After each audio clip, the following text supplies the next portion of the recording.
Hello friends, welcome to my YouTube channel. तो friends, क्या आप भी अपने सफ़ेद बालों को नेचुरल काला करना चाहते हैं, बालों को लंबा घना बनाना चाहते हैं? तो फ्रेंड्स, आज आपके बालों में समझ लो जादू होने वाला है। आप सोच भी नहीं सकते कि आपके बाल नेचुरल काले हो सकते हैं, वो भी सिर्फ कुछ पत्तियों को लगाने से। तो आप देख सकते हैं यहाँ पर हमें मेहंदी का पेड़ मिल गया है। ये मेहंदी की पत्तियां हैं, तो हम ये ताज़ी पत्तियां तोड़ लेंगे। तो फ्रेंड्स, मेहंदी का इस्तेमाल बालों में प्राचीन काल से ही होता आया है। ये तो आप सभी को पता है। आप लोग पाउडर लगाते भी होंगे। ताज़ी पत्तियां आजकल बहुत ही कम मिलती हैं। और मेहंदी के साथ ही हम कई तरीके की पत्तियों का इस्तेमाल करने वाले हैं। फ्रेंड्स, वीडियो को आप लास्ट तक ज़रूर देखिएगा। और फ्रेंड्स, आप ऐसा मत सोचिएगा कि ये सारी चीज़ें हम सिर्फ वीडियो बनाने के लिए आपको दिखा रहे हैं। हमारे घर में हमारी दादी बचपन से ही सारे बच्चों को ये सारी चीज़ें लगाती थी, और ये सारी चीज़ें लगाने की वजह से हमारे घर में सबके बाल बहुत ही लंबे घने काले थे। एक भी बाल किसी का सफ़ेद नहीं था। और शायद आपने भी अपनी दादी और नानी को ये सारी चीज़ों को इस्तेमाल करते हुए देखा होगा। अगर आपने देखा है फ्रेंड्स, तो आपको ये सारी चीज़ों के बारे में पता होगा। और आपको इन सारी चीज़ों के बारे में कोई जानकारी नहीं है, तो हम आपको सारी चीज़ें बताएंगे। फ्रेंड्स, आप देख सकते हैं यहाँ पर हमने कुछ बेर की पत्तियाँ भी ली हैं। तो ये बेर की पत्ती है। बेर जो फल होता है जिसे आप लोग खाते हैं, उसकी पत्तियाँ भी बहुत ही ज़्यादा बालों के लिए लाभदायक होती हैं। तो हमने मेहंदी और बेर की पत्ती ली है। इसके साथ हमने गुड़हल की थोड़ी सी पत्तियाँ ली हैं। आप चाहें तो गुड़हल का फूल भी ले सकते हैं। तो ये गुड़हल की पत्ती भी उसी तरीके से लाभदायक होती है जैसे मेहंदी और बेर की पत्ती होती है। अब इसके साथ हम एक और पत्ती लेने वाले हैं। इसको सभी लोग जानते हैं, इसका खाने में इस्तेमाल होता है। तो इसे तो आप पहचान ही गए होंगे कि यहाँ पर हमने थोड़ा सा करी पत्ता लिया है। करी पत्ता भी बालों के लिए बहुत ही बढ़िया होता है। और करी पत्ते के साथ आप थोड़ा सा नीम की पत्तियां भी ले सकते हैं। नीम की पत्ती बालों के लिए तो अच्छा है ही, अगर फोड़े फुंसी हैं तो उसके लिए भी फायदा करता है। तो अभी हमने 3 तरीके की पत्तियां ले ली हैं। और फ्रेंड्स, इसके साथ हम काफ़ी चीज़ें लेने वाले हैं जो कि हमारे बालों के लिए बहुत ही बढ़िया है। यहाँ पर हमने 1 बड़ा चम्मच मेथी दाना को भिगा के रखा है। और इसके साथ ही हमने 3 सूखे आंवले को पानी में डालकर भिगा दिया था, क्योंकि ये सारी चीज़ों को हमें पीसना है, तो हमने इसे भिगा के रखा है। अभी ये काफ़ी ज़्यादा सॉफ्ट हो गया है। और इसके साथ ही हमने 1 चम्मच कलौंजी दाना यानी मंगरेल का बीज लिया है। आप देख सकते हैं मंगरेल इस तरीके से काला कलर का होता है, जो आप मसाले में यूज करते हैं। तो इनको हमने 3-4 घंटे पहले भिगा दिया था। अभी सारी चीज़ें अच्छे से भीग चुकी हैं। तो अभी हम क्या करेंगे, आंवले के बीज को हम हटा देंगे।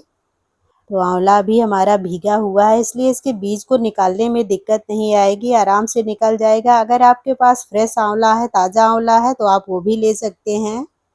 और आपसे एक चीज़ कहना तो हम भूल ही गए, अगर आप मेरे चैनल पे नए हैं तो प्लीज़ चैनल को सब्सक्राइब कर लीजिएगा। वीडियो पसंद आएगी तो वीडियो को लाइक, शेयर और कमेंट करना बिल्कुल भी ना भूलें। और यहाँ पर हमने 1 प्याज और 1 बीटरूट ले लिया है। प्याज तो बालों के लिए अच्छा होता है, ये तो आप सभी को पता है, लेकिन बीटरूट से एक नेचुरल कलर आएगा। तो जैसे आप बरगंडी कलर बालों में लगाते हैं, ठीक उसी तरीके से बीटरूट का पेस्ट लगाएंगे तो हल्का हल्का सा कलर आएगा। जब शाइनिंग करता है तो बाल बहुत अच्छे लगते हैं। तो अगर आपको बरगंडी कलर पसंद है तो आप बीटरूट का पेस्ट लगा सकते हैं। आपको कोई भी केमिकल लगाने की ज़रूरत नहीं पड़ेगी। और अगर आपको एक बार में कलर नहीं समझ में आ रहा है तो आप इसे कई बार लगा के देखिएगा, बालों का कलर चेंज हो जाएगा। तो हमने प्याज और बीटरूट को कट कर लिया है। अब ये सारी चीज़ों को हमें पीसना है। यहाँ पर हमने मिक्सी का जार ले लिया है, सारी चीज़ें हम इसमें डाल देंगे। तो यहाँ पर हमने थोड़ा बड़ा जार लिया है, इसलिए हम सारी चीज़ें डाल देंगे। हमने जो मेथी सीड्स, कलौंजी और पत्तियाँ ली थी, सारी चीज़ें एक साथ ही डाल देंगे। तो सारी चीज़ें हम जार के अंदर डाल देंगे। अगर आपको पानी की आवश्यकता लग रही है तो आप इसमें थोड़ा बहुत पानी भी डाल दीजिएगा। इसको हम एकदम फाइन पीस लेंगे। तो इसमें हमें पानी कम लग रहा था, थोड़ा सा पानी हम इसमें डाल देंगे और इसको पीस लेंगे। और फ्रेंड्स, आप मुझे कमेंट में ज़रूर बताइएगा, क्या आपने ये सारी चीज़ों को कभी अपने बालों पर लगाया है? वैसे जहाँ तक हम जानते हैं फ्रेंड्स, आजकल के लोग नेचुरल चीज़ें तो लगाना बिल्कुल ही भूल चुके हैं। इससे क्या हो रहा है कि आपके बाल असमय सफ़ेद हो रहे हैं, झड़ रहे हैं। तो अगर आप किसी चीज़ की केयर नहीं करोगे, उसे अच्छे से पोषण नहीं दोगे तो वो चीज़ को ख़राब तो होना ही है, चाहे आपके बाल हो या कोई भी चीज़ हो। तो हमने पेस्ट तैयार कर लिया है, आप देख सकते हैं इसका कलर कितना प्यारा लग रहा है। आप चाहें तो ये पेस्ट को तुरंत बालों पर लगा सकते हैं। तो अगर आप इसे तुरंत लगाएंगे तो हमने पहले ही बताया है कि इसमें हल्का सा रेड कलर आएगा, लेकिन अगर आपको अपने बालों को काला करना है तो आपको ये तरीका अपनाना पड़ेगा। तो यहाँ पर आपको करना क्या है, एक लोहे की कढ़ाई लेनी है, सारे पेस्ट को इसमें डाल देना है और कम से कम 1 हफ्ते के लिए आपको इसे रखना है। तो अभी इसे हम अच्छी तरीके से मिक्स कर देंगे और फ्रेंड्स आप देखेंगे कि अगले दिन ही इसका कलर चेंज होना शुरू हो जाएगा। इसे हम अच्छे से मिक्स करने के बाद ढक कर रख देंगे। तो अब इसे हम ढक कर रख देंगे और अगले दिन आपको दिखाएंगे कि धीरे धीरे इसका कलर कैसे चेंज होता है। फ्रेंड्स आप 1 हफ्ते के लिए इसे रख सकते हैं या 10 से 15 दिन, जितना आपको टाइम हो उतना आप रख सकते हैं। तो आप इसे जितना टाइम लोहे की कढ़ाई में रखेंगे, ये धीरे धीरे उतना ही काला होता जाएगा और आपके बाल सच में नेचुरल काले होंगे, ये मेरी गारंटी है। आप सिर्फ इसे लगा कर देखिएगा। तो पहले दिन आप देख सकते हैं इसका कलर चेंज होना शुरू हो गया है। साइड साइड में ये बिल्कुल काला हो गया है, लेकिन अंदर ज़्यादा पेस्ट था तो थोड़ा सा लाल दिख रहा है।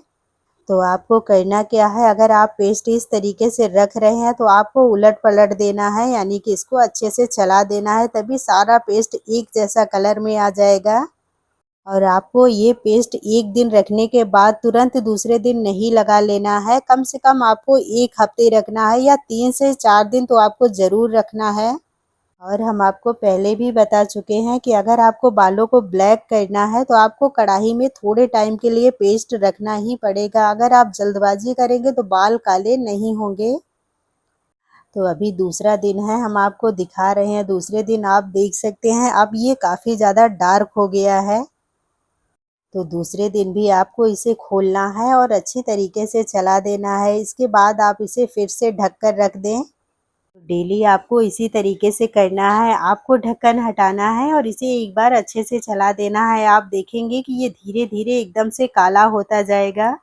और आप इसे 1 हफ्ते बाद अपने बालों पर लगाना शुरू करिए। एक बार में आपको नहीं समझ में आएगा। अगर आपके बाल एकदम से सफ़ेद हो चुके हैं तो तुरंत तो काले नहीं होंगे, लेकिन थोड़ा-थोड़ा बालों का कलर चेंज होना शुरू हो जाएगा। आप इसे 3 से 4 महीने लगातार लगाकर देखिएगा, आपको रिज़ल्ट 100% मिलेगा। और अगर आप ये सोच रहे हैं कि आपको लंबे समय तक लगाना पड़ जाएगा तब आपके बाल काले होंगे, तो आप गलत सोच रहे हैं, क्योंकि इसमें कोई कलर नहीं है, तो आपको थोड़ा-सा टाइम तो इसे देना ही पड़ेगा। तो ये पेस्ट को रखे हुए लगभग 4 दिन हो गए हैं। हम आपको बालों पर इसे लगा के दिखाते हैं। तो यहाँ पर आप देख सकते हैं हमने ब्रश लिया है, ब्रश हमारा टूट चुका है तो हम ब्रश से नहीं लगाएंगे। तो अभी हम अपने हाथों का इस्तेमाल करने वाले हैं। इसके लिए हमने ग्लव्स पहन लिया है। हाथ से काफ़ी अच्छे से और आसानी से बाल में मेहंदी लग जाती है। और अगर आपके यहाँ कोई लगाने वाला है तो आप उससे लगवा सकते हैं। कोई लगाने वाला नहीं है तो आपको क्या करना है, बालों के छोटे-छोटे हिस्से करने हैं। तो आप इस तरीके की टेल कॉम्ब या कोई भी कंघी ले सकते हैं या हाथों से ही मांग निकाल सकते हैं, यानी कि इसके पार्टीशन कर सकते हैं। तो यहाँ पर हमने मेहंदी ले ली है। अपने हाथों से ठीक से हो नहीं पा रहा था, हम आपको सिर्फ दिखा रहे हैं कि आपको पूरे स्कैल्प पर इस तरीके से लगा लेना है। तो जड़ों को आपको छोड़ना नहीं है, पूरा आप जड़ से लगाएंगे, पूरे सिर में आप इसे लगा सकते हैं। इसमें केमिकल नहीं है तो ये नुकसान नहीं करेगा। तो अगर आप कोई कलर या डाई लगाते हैं तो आपको सिर को बचा के करना पड़ता है, लेकिन इसमें ऐसा कुछ भी नहीं है। आप आराम से सिर में लगा लें, सिर भी एकदम ठंडा हो जाता है। तो इसमें हमने खूब सारी मेहंदी डाली है, आंवला डाला है, दोनों चीज़ें काफ़ी ज़्यादा ठंडी होती हैं। सिर में जलन हो रहा है या सिर दर्द हो रहा है तो सिर दर्द में भी आराम देता है। तो इसी तरीके से थोड़े थोड़े बाल लेते हुए हम पूरे सर में पैक लगाते जाएंगे। उसके बाद आपको क्या करना है, तो आपको कोई रबर या क्लेचर लेना है, उसकी हेल्प से आप बालों को अच्छे से लपेट लें और लगभग 4 से 5 घंटे के लिए आप इसे सिर में लगा सकते हैं। तो अगर आपके पास टाइम है तो आप 4 से 5 घंटे इसे आराम से छोड़ सकते हैं। टाइम नहीं है तो कम से कम आपको 1 घंटा तो ये पैक बालों में लगे रहने देना है। तो यहाँ पर हमने बालों में लगाने के बाद क्लचर की हेल्प से जूड़ा बना लिया है। आप चाहें तो सिर को किसी चीज़ से ढक सकते हैं, चाहे पन्नी ले लें या शावर कैप ले लें। तो जितना हमने हेयर पैक तैयार किया था एक बार हमने लगा लिया है और ये इतना बच गया है, तो इसे हम ढक कर रख देंगे। तो बचे हुए पैक को आप दोबारा इस्तेमाल कर सकते हैं या किसी को लगा सकते हैं। बाल धोने के बाद आप देख सकते हैं बाल हमारे कितने शाइनी हो गए।